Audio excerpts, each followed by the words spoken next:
puis Marie, elle étudiait en évolution. Ben ouais. Ah, ben oui. Mais c'était très théorique. Ça, c'est plus pratique. Ouais, faut admettre. Là, elle évolue, mais elle est un peu grosse. Hein?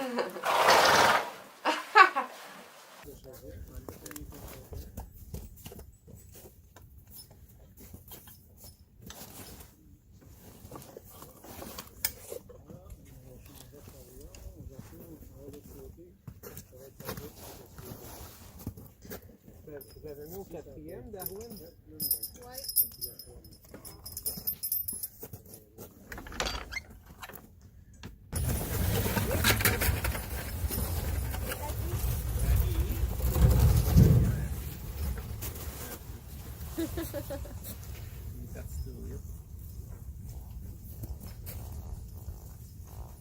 On va voir où ils vont aller. Ils sont habitués à faire leur trajet, j'imagine? C'est la 3e fois cette année. Ah oui? Ok. Puis l'année passée, c'était-tu la On l'a même fait chose? 20 fois. 20 fois?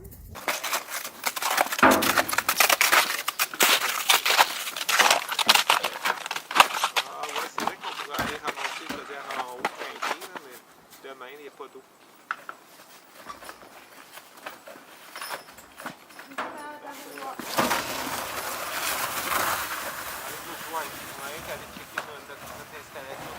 OK. Fait que, est-ce que vous ramenez ça? On ramène-tu les... Mettez-vous les raquettes, là. Mettez-les les raquettes, là. Okay. Bon, Francis, je te suis dessus. Non?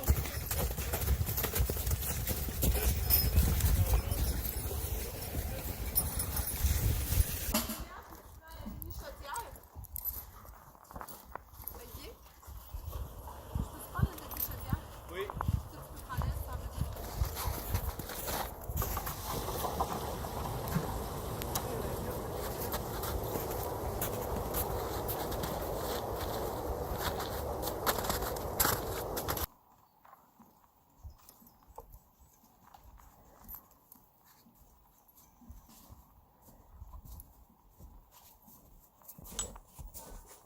Je t'ai demandé de quel bord tu viens, on ne sait plus. Bon, ça c'est le bord des filles, ce bord-là. Ça, c'est le gâteau,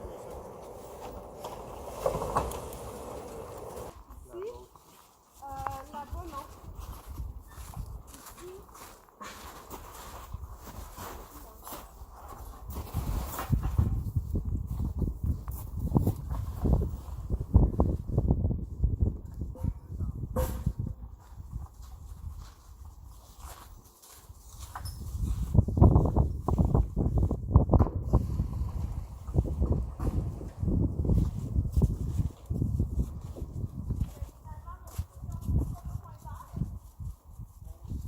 Faites en ligne ici.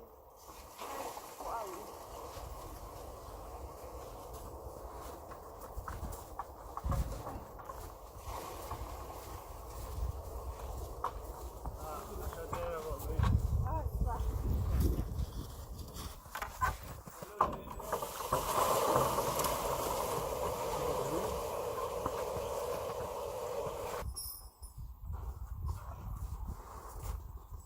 Darwin, you can walk. Walk on.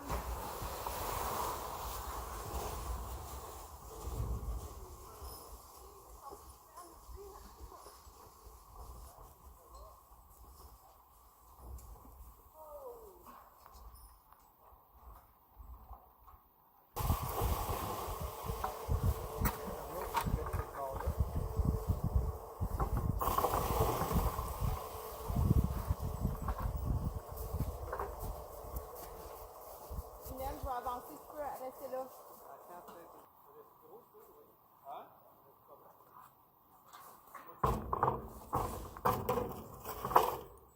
Walk un peu.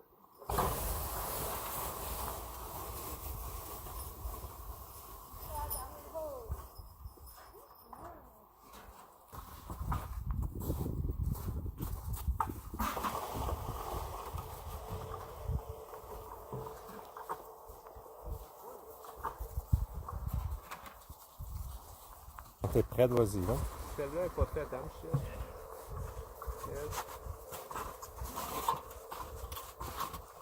On enlève la glace, là.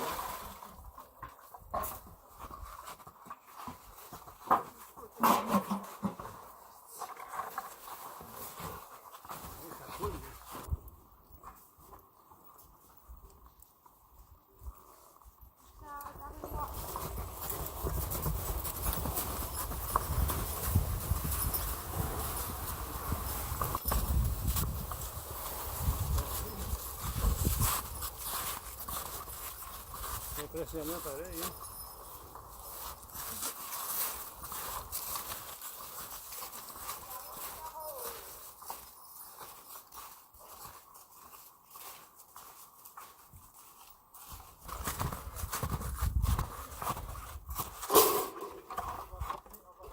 Ah, puis il y en a, et celle-là, là, une bonne. Regardez ça, c'est beau. Avec ça coule, là. Super.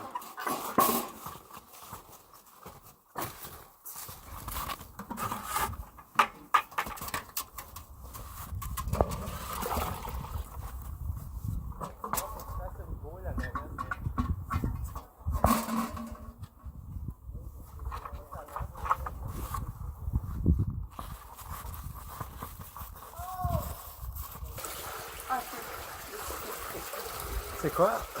Ben, c'est un peu plus sucré, mais la première. Non, là, la première bonne, on.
Ben. Oh! Arrêtez, là!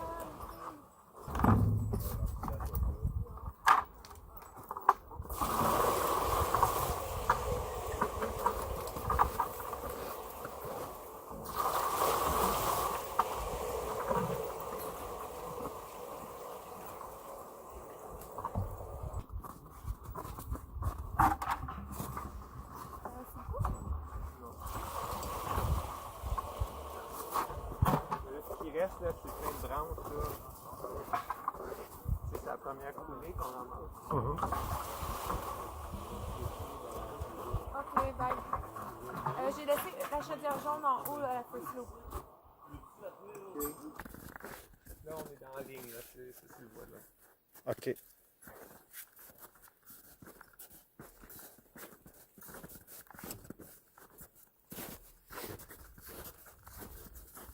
Il y a du hike, mais les hikes, ils ont toute la maladie verticale. OK. J'en ai laissé des petits, là. Ils n'ont pas de pico rouge encore, mais elle n'a pas de trou. Les plaines, ça descend pas, quoi. Non. La différence, un truc là-bas, c'est clairsemé à travers des épisodes. Oui, c'est un peu comme tu disais. Non, j'ai acheté ça il y a 5 ans. La terre, là, sans arbre. Mais mon père vient m'aider. C'est familial présentement, mais la terre, c'était à moi. Puis, ça fait 5 ans. On essaie d'augmenter à chaque année. Première année, 50 en taille. Après ça, 100, 200, 400. De cette année, peut-être 600. Puis, toi, as-tu commencé à faire des sucres quand tu étais enfant? Non. Bref, moi, je m'étais foulé une cheville il y a 10 ans. Là, j'étais au repos. J'ai fait bouillir, j'avais 20 ans de taille. Des petites mini-bouilleuses dehors avec mon livre. C'est le même que j'ai commencé. Donc, tu n'origines pas d'une famille qui faisait des sucres? Non, non. Ben, ceux qu'on travaillait dans le bois, là, je connaissais plein de monde qui avait des cabanes. J'aimais ça. Vu que je suis technicien forestier, ben, j'envoyais des cabanes. travaillais dans le bois. Puis aussi qu'il y avait des cabanes. Puis j'ai toujours aimé ça, le sirop. L'odeur des vapeurs. Puis en même temps, ben, ça fait un petit revenu, vu que tu as déjà des érables. Puis vous travaillez avec des chevaux? Oui, ça, avec ma femme, on a 2 chevaux. On s'en sert dans le temps des sucres là. C'est là qu'ils travaillent. Le reste de l'année, c'est plus de la promenade qu'ils font. Mais c'est 2 chevaux de trait. À l'ancienne, là, avec un dré et un tonneau. On court les érables là, aux 2 jours à peu près. Moi, je vois en arrière ici, tu as aménagé ta forêt, tu travailles ta forêt, tu éclaircis, tu travailles donc, puis je vois que tu laisses des arbres morts. Donc là, moi, ma question, c'est un peu, premièrement, j'aimerais que tu m'expliques, c'est quoi pour toi l'écosystème d'érablière? On parle d'érablière, l'écosystème, c'est quoi? Toi, t'es forestier, c'est quoi ton point de vue? L'écosystème, ben, c'est sûr que ça prend en compte pas juste les arbres. Là, il y a les plantes aussi, il y a le sol, il y a l'eau, il y a les animaux qui vivent ici aussi, il y a des porc-épics qui aiment ça manger des truches. Mais l'érablière comme telle, ça aussi, c'est assez dégradé. Il y a beaucoup de sapins. Ça a été perturbé il y a 30 ans. Beaucoup progressé. Parce qu'il y avait quand même, l'année passée, il y avait beaucoup de petits érables qui avaient germé. Fait que là, j'ai décidé cette année d'ouvrir. Même si on l'entaille juste à la chaudière, ça ne fera pas une grosse différence de rendement, mais ça coule déjà plus que l'année passée quand c'était trop fermé. À part ça, oui, on laisse l'ingénieur forestier, là, il laisse des arbres pour la faune, il met des F dessus. Il y en a un peut-être aux 100 pieds, disons. C'est pourquoi? C'est pour les arbres refuges, disons, les pics-bois, ça peut servir à d'autres oiseaux qui vont aller nicher là. Peut-être pas les écureuils, c'est pas ça qu'on veut absolument, mais peut-être pour je sais pas quoi d'autre qui peut vivre là-dedans, mais c'est sûr que quoi qui va s'en servir là. Quand ils sont pas dangereux, on les laisse là. S'il est trop dangereux, perché d'un arbre, là on va le mettre à terre, mais puis plus ils sont gros, mieux c'est. Puis, donc, à part la production de sirop de ton bois ici, c'est quoi, toi, le lien que tu as avec ça? Tu fais-tu du bois de chauffage ou tu viens ici te reposer? C'est quoi le lien que tu as? Ben, c'est un peu les deux. Moi, quand je suis dans le bois, je me repose, mais en même temps, je travaille aussi. C'est sûr qu'à la fin de la journée, on fait ski aussi. Mais oui, on fait du bois sapin pour le ciel. Ce qui n'est pas bon, on fait du bois de cabane. Puis le bois franc, ben, quand les érables sont trop malades ou les hêtres qui ont la maladie verticale, on les coupe et on vend du bois de chauffage pour d'autres malades. Donc là, tu vas parler de présence faunique, floristique, maintien de la qualité d'eau, les sols. Penses-tu que ailleurs, sur d'autres territoires, que l'aménagement des érablières se fait absolument correctement ou pourrait se faire mieux, parce qu'on parle d'éclaircissement? Ben, c'est sûr qu'il peut toujours faire mieux. Ouais. Autrefois, peut-être trop de monde il laissait juste les érables. Maintenant, ils commencent à comprendre. Puis quand tu loues une érablière sur forêt publique, tu es obligé, quand tu es certifié biologique là, aussi, tu es obligé d'en garder des essences compagnes. Essences compagnes comme? Bouleau jaune, dépendamment des régions. Ici, c'est surtout bouleau jaune. C'est sûr que sapin, épinette, ça. Bien, ce que je disais tantôt. Du hêtre, il y en a, mais Ouais. ça, on en laisse, même s'ils sont vraiment pas trop beaux, ça fait quand même partie des érablières. Il n'y en a pas de trop. Qu'est-ce que ça fait quand on laisse du hêtre? Ben, c'est ça peut envahir, mais ici, c'est pas le cas. Il envahit pas trop. Puis, de toute façon, ils sont malades, fait qu'ils meurent par eux autres. C'est sûr que c'est bon. Les feuilles de hêtre, c'est bon pour la litière. Ben, bon. Je sais pas toutes les études, là, mais c'est bon, on dit c'est pas bon. Mais j'imagine que c'est mieux que du résineux ou juste de l'érable. C'est sûr. Penses-tu qu'il y a une problématique qu'on pourrait dire de monoculture d'érable de plus en plus? Je pense pas de plus en plus.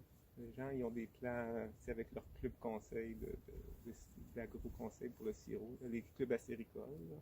J'imagine qu'ils sont conscientisés qu'il faut qu'ils laissent pas juste des érables, juste des érables. Puis de plus en plus, ils savent qu'un érable malade, là, si vous le voyez, il y en a qui sont pas très...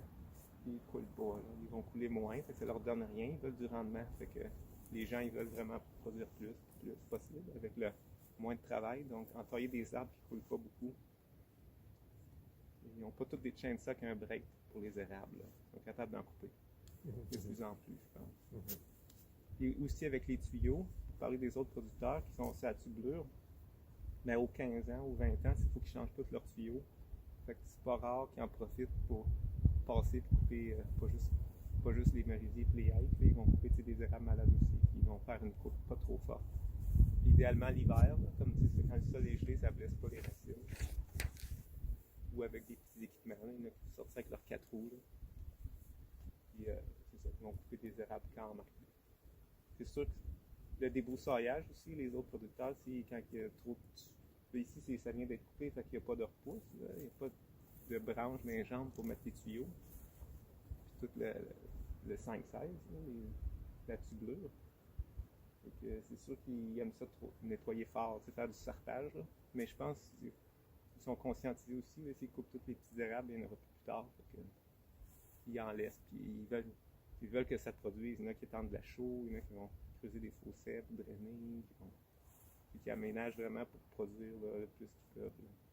Ou même qui font arroser pour les insectes. Là. Je pense qu'il y en a qui ont fait ça l'année passée. Okay, ils ont engagé des hélicoptères pour les chenilles. Là. Je pense que c'était la livrer des forêts. OK. Ouais, on parle ça dans les érablières. On en a vu qui ont. Fait que tu sais, ça mange pas juste les érables, là, la livrer des forêts. Fait que je pense pas que. Une monoculture comme telle, sûrement, là, le monde aime mieux les érables, ceux qui veulent. Ils sont assez conscientisés. Mais, okay. C'est dur à savoir s'il y a une tendance là, dans l'Est du Canada à la monoculture. Mais c'est sûr qu'avec les augmentations de quotas qu'il y a eu avant, là, il n'y en a plus, c'est assez stable, ils n'en donnent pas. Il y en a qui ont forcé, là, même ici, c'est quasiment un érablière forcé, quand c'est de la plaine, les érables rouges. Fait que, du sapin, puis t'as pas beaucoup d'entailles à l'âge. Il y en a qui l'ont entaillé quand même. Là. Fait que, dans ces secteurs-là, c'est pas monoculture. Les plus belles érablières, c'est sûrement déjà entaillées. Il y en a que ça fait 100 ans qu'ils le font, puis ils en font encore. Là. Sûrement des bois francs, là, ça fait longtemps qu'ils font ça, fait que peut-être ça a plus l'air juste des érables. Là. Ouais. Penses-tu qu'il y a une pression économique due à la... On voit beaucoup de spéculation des terres agricoles. Ouais. Puis là, les gars s'achètent une érablière, puis là, faut qu'elle paye, fait que là, faut qu'elle rentabilise. Est-ce qu'il y a une pression, tu penses? Ben, c'est sûr que ça vaut cher. Là. Tu vois que les érablières sont en demande, sont rares, puis tu entends des histoires, des prix exorbitants là, pour une érablière. Mais c'est parce que c'est ça, ça fait quand même un bon revenu. Puis là, c'est à chaque année. C'est sûr, c'est variable à cause de la météo. Pas juste la pression pour qu'ils fassent de l'argent. C'est sûr que c'est surtout dans les équipements aussi qu'ils investissent. Il y a la forêt et l'équipement, c'est deux choses. Pour les équipements, je ne connais pas trop, mais je sais que tu peux mettre beaucoup d'argent là-dessus. Donc, ça augmente la valeur de ton entreprise. Puis, tu as besoin de moins de main-d'œuvre. Parce que vu que c'est tout avec des robots presque, même. Pas des robots, mais des informatisés. Pour checker les fuites. Donc, sûrement qu'il y a une pression pour le rendement puis diminuer les coûts. Mais au niveau de l'érablière comme telle, ça va être plus technique. Ils vont installer les tuyaux différemment, puis changer leur chalumeau pour qu'ils aient comme pas à mode, mais dernière technologie. Quoi d'autre que tu fais dans ton aménagement? Tu laisses des arbres morts, tu laisses des débris au sol, tu laisses un gros pourcentage d'essence accompagnatrice. Quoi d'autre tu fais? Tu peux y répéter ce que je viens de dire? Oui, c'est ça. On laisse les essences compagnes, les chicots. Par ça, tu essaies de réduire les blessures quand tu travailles. Donc, tu coupes tes arbres en deux, tu enlèves les râles quand tu tires dessus pour pas tout arracher. À part ça, qu'est-ce qu'on peut faire d'autre? C'est spécial, c'est une bonne question. Est-ce que tu fais tes voisins ou toi, faites-vous de la petite chasse dans votre érablière? Ou... Pas à ma connaissance. C'est surtout le chevreuil, parce qu'on est dans un ravage ici à Goule, un ravage de Goule. OK. Petit gibier, on en voit de la perdrix, plus dans le secteur de jeunes feuillus, là aussi. On voit de la perdrix du lièvre un peu. Mais pour le reste, non, nous on n'en fait pas comme tel. C'est mon objectif avec ça. Là, c'est comme mon idée, je te la répète juste des fois que ça t'allume. C'est quoi? Parce que moi, j'ai fait le tour de mes questions. Parce que moi, je me promène en auto d'un bois franc, puis comme je te disais, j'ai des vues de 600 pieds dans les érablières, c'est clean, ça ressemble plus à des monocultures. Puis moi, je sais qu'écologiquement, c'est pas l'idéal. Puis il y a beaucoup d'oiseaux néotropicaux qui peuvent plus nicher là, qui venaient faire leur bébé ici, puis après ça, ils s'en vont dans le sud avec les bébés. Dans les érablières. Dans les érablières, on parle du viréo à tête bleue, viréo gorge jaune, paruline couronnée, paruline bleue surtout, un paquet. Et là, en transformant ça, je doute du succès de nidification de ces oiseaux-là. Il y a des rares études qui ont été faites. Il y en a qui ont été faites à l'Université d'Outaouais, mais je regarde les oiseaux indicateurs qu'ils ont pris des oiseaux de forêt ouverte jeunes. Puis ils disent que ça ne varie pas. C'est sûr, là, on s'intéresse aux érablières. Il n'y a pas d'études qui a été faite là vraiment. Donc, moi, j'ai l'impression qu'on s'en va vers une monoculture. Puis on parle, tu sais, là, je ne sais pas si tu as vu ça, les gaulis qu'on coupe, là. Je ne sais pas si c'est toi qui m'en avais parlé, on coupe le petit gaulis, puis là, tu fais sortir l'eau. Aux États-Unis, les recherches, là, pour des petits arbres qui ça fait vraiment assez jeune. Plus qu'ils poussent, plus qu'il y a de feuilles, plus ça fait de sel. Puis là, ça coule comme ça. Fait que ça fait comme, moi, j'avoue, une monoculture de petites mais érables. c'est sûr que moi, je pense pas on est là. Moi, je trouve ça le fun si par exemple, tu as un bocage de tout ça, puis tu as des gaules là-dedans, let's go, tu sais, va chercher l'eau d'érable là, il n'y a pas de tout. L'aménagement intensif. Mais là, il faut apporter une réflexion sur le territoire, puis une réflexion sur la méthode, selon moi. Ouais, puis le paysage aussi, ça peut pas être full beau, là, des espèces de bonsaïs. Je sais pas, j'ai pas vu, mais certain que c'est tellement grand, tu sais, le Québec, il y a tellement de. Moi, j'ai 100 arbres, c'est à peine si on en taille peut-être, je sais pas, 7-8 arbres, là, sur 60 qu'on pourrait, fait qu'il y a plein de secteurs qui sont pas utilisés. Aussi, il y a beaucoup de secteurs quand même avec des bandes de protection sur le long des ruisseaux qui ne sont pas aménagés, mais qui peuvent les entailler quand même. Fait que ça fait moins d'impact, je dirais. Mais certain que comme en Beauce, dans les Bois-Francs, ça fait longtemps qu'ils font du sirop. Là, les érablières, des fois, sont plus. Les gens, tu dis à quelqu'un c'est quoi une belle forêt, déjà ici on voit loin, là, parce que je viens d'éclaircir, mais tu vas aller dans une forêt dense, là, plein de repousses, plein de branches, dans leur tête, c'est pas beau. Je ne veux pas dire que c'est pas bon. Mais c'est qu'ils veulent un parc, parc en Grignon, parc Mont-Royal. C'est sûr qu'il y a de la repousse un peu, mais il y a beaucoup de monde qui se promène. Fait que ça, c'est certain que c'est fort la nature. Fait que même si tu coupes très fort, peut-être si les gens aménagent moins fort leur érablière, ils font moins de sartage, la vie va moins loin, mais là, comme je te disais tantôt, ça leur prend de la relève. Fait que ça leur prend des petits érables. Il y en a qui ont essayé d'en planter, là, puis oui, mais c'est beaucoup de travail. Puis là, tu vas avoir des chevreuils, puis des mulots qui vont les manger, puis l'écorce. Puis les réussites de la plantation, ça peut peut-être marcher, mais il faut que tu sois très convaincu. Puis pendant plusieurs années, il faut que tu suives tes petits érables. Là. Donc, moi, je pense que j'ai confiance là, que ça va, l'équilibre va se replacer au moment où on est. Surtout si autrefois, ils ramassaient à chaudière, faisaient des gros fous, les arbres dépérissaient, il n'y avait plus de rendement. Fait, en plus, ils piétinaient beaucoup, là, ils promenaient en tracteur pour ramasser l'eau au printemps ou avec des cideurs, des chenilles. Ça brisait plus la forêt qu'avec des tublures. Là, pour l'impact de la tublure sur le reste de la faune, je ne sais pas. Les chevreuils, ils passent pareil. Les orignaux, ça peut tout arracher. C'est moins bon. Mais pour les bois francs, je pense que c'est certain que l'hiver, c'est pire. Là. Tu passes l'été, là, c'est plus de feuilles, tu vois moins loin. Puis il y a beaucoup d'effets de bordure aussi. Peut-être dans les bois francs, c'est agricole, forestier. Les effets de bordure, c'est important. Fait que les cultivateurs n'aiment pas ça, ça frotte sur leur tracteur dans le champ, je comprends. Et puis dans le bois, ben, c'est pour les érables. Fait que, si le bord de la forêt est pas mal, ça fait longtemps qu'il n'est pas entretenu, ça paraît mieux dans la forêt peut-être. Ça brise le vent aussi. Okay, c'est bon. Peut-être que ça pourrait être travaillé là-dessus. Continuer les gens. J'ai entendu parler de problématiques de plantes invasives dans les érablières. Ah, ouais, les fougères, là, qui pognent dans les bottes et que tu n'es plus capable de marcher. Ça, c'est trop éclairci. OK. Ça, c'est des espèces. Mais c'était pas exotique. OK. Je pense que c'était pas. C'est juste qu'elle prend toute la place. Ouais, puis j'en ai un petit peu, des secteurs. Puis, fait que j'essaye de ne pas trop éclaircir ces places-là, mais en même temps, je ne veux pas, s'il y a un arbre qui casse là, ça fait une éclaircie. Tout ça se fait dans une minute, là? Peux-tu aller voir? Ben non, mais si tu veux me poser des questions, je le ferai là, parce qu'après ça, il faut qu'on... C'est là. On est pas plus sur la question. On va y aller, c'est bon. J'ai pas mal répondu aux questions. J'ai pas trop divagué. Non, c'est bon. C'est un très bon début. Tu peux-tu l'arrêter? Puis, je vais aller au feu, moi. J'aimerais juste savoir, toi, ton histoire avec la sucrerie. Est-ce que tu faisais de la cabane à sucre quand tu étais petite? C'est quoi ton lien avec la forêt, je veux voir? Donc, est-ce que pour toi, la sucrerie, c'est une nouvelle expérience?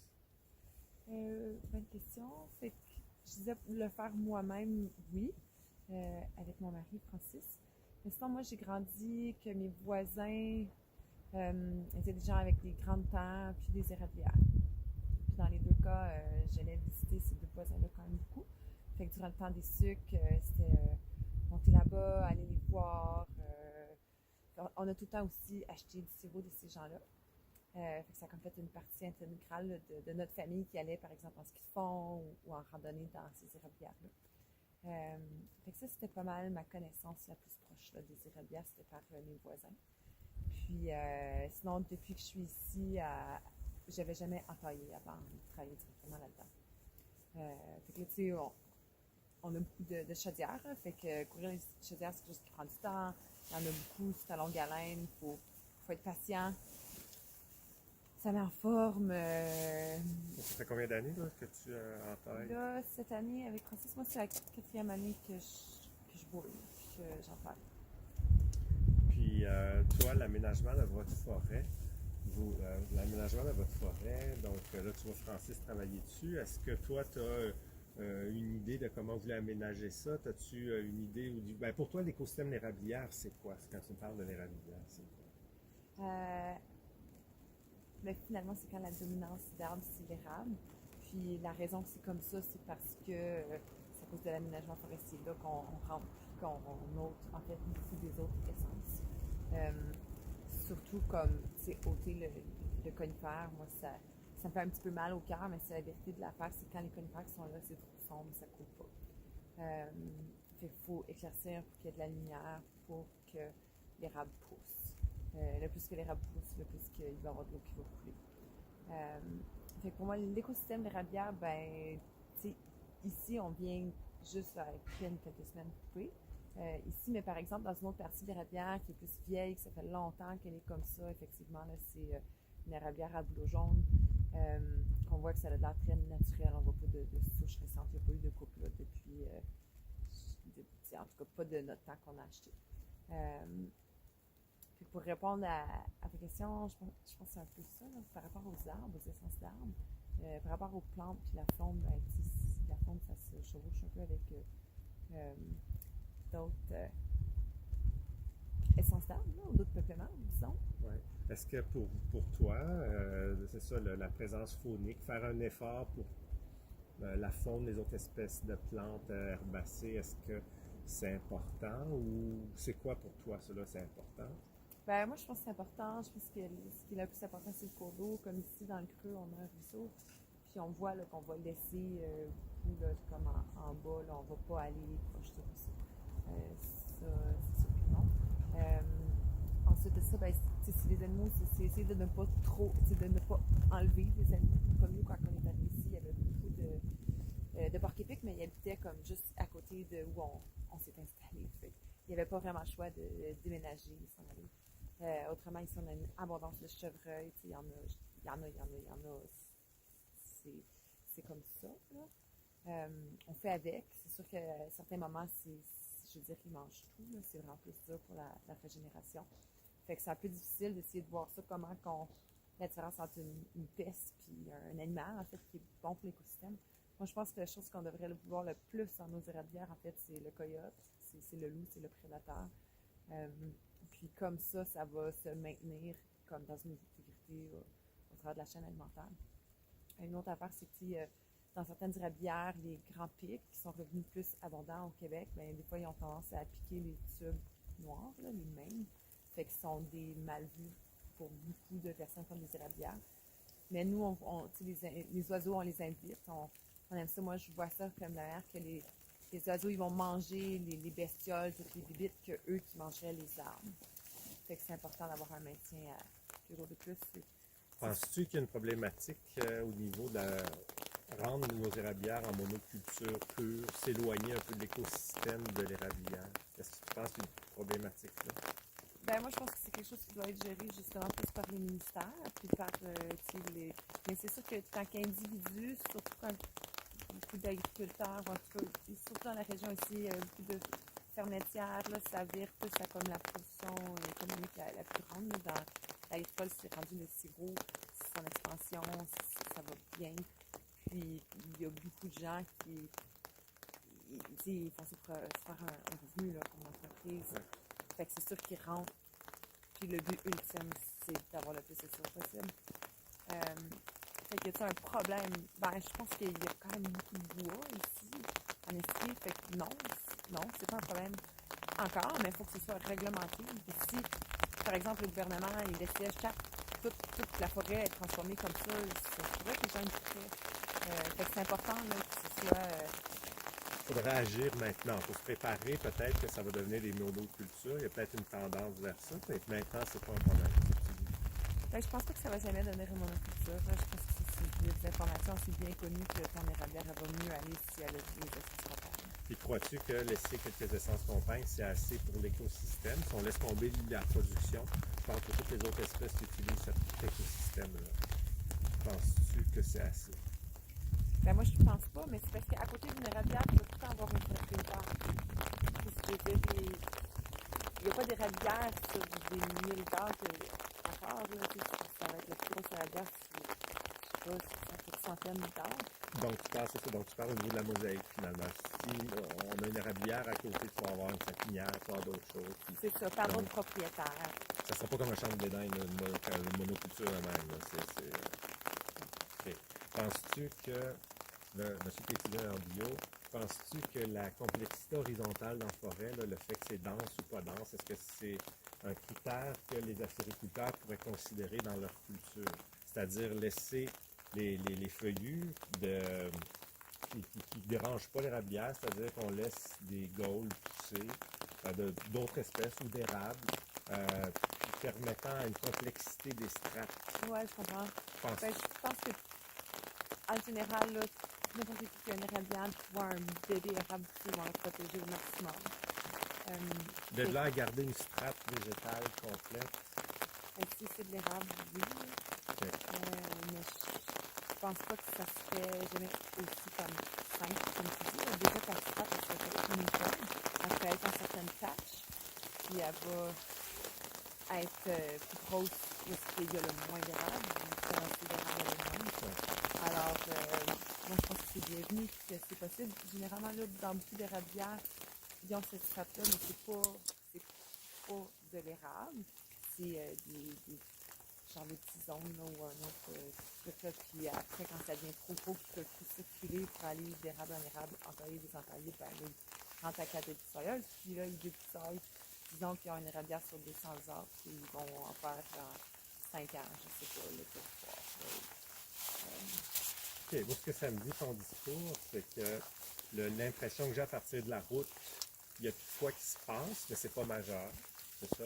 C'est moi l'impression qu'on fait des monocultures, on transforme l'écosystème en unité de production de sirop d'érable. Ceux qui font les monocultures, ou par exemple, moi j'en ai vu des plantations, là, c'est des plantations d'érable, mais c'est juste que tout ça serait un plus petit territoire. Oui, c'est ça, c'est pas des grandes surfaces.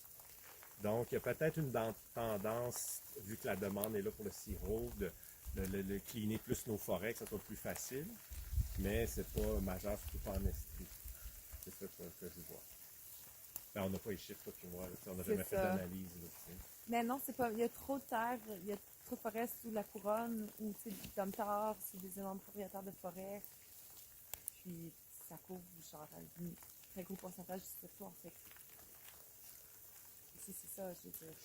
Oui, ben c'est ça un peu le feeling que j'ai. Il n'y a pas grand-chose qui a été démontré. C'est encore pas problématique. C'est peut-être intéressant aussi que je poursuive mon questionnement pour voir s'il n'y a pas une problématique qui va s'installer à un moment donné. Là, c'est comme à Saint-Martin, tu as des Chinois qui s'installent pour faire une drôle de business. Ça m'inquiète un peu.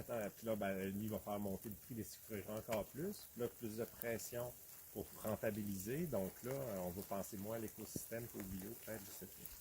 Écoute, moi, ça fait le tour de mes questions. Puis comme je t'ai dit, ça c'est juste un début. Là.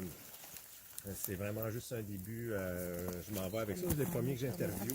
Je me demandais, avec le parapluie, là, on entendait vraiment la pluie tomber dessus. J'ai pensé que ça va enterrer le son. C'est pas grave, parce que c'est pas le documentaire. Là. Non, ça va pas enterrer le son. Ben écoute, je vais aller vous rejoindre. On va serrer nos affaires. Oui. Puis je vais aller vous dire salut, ce sera pas long.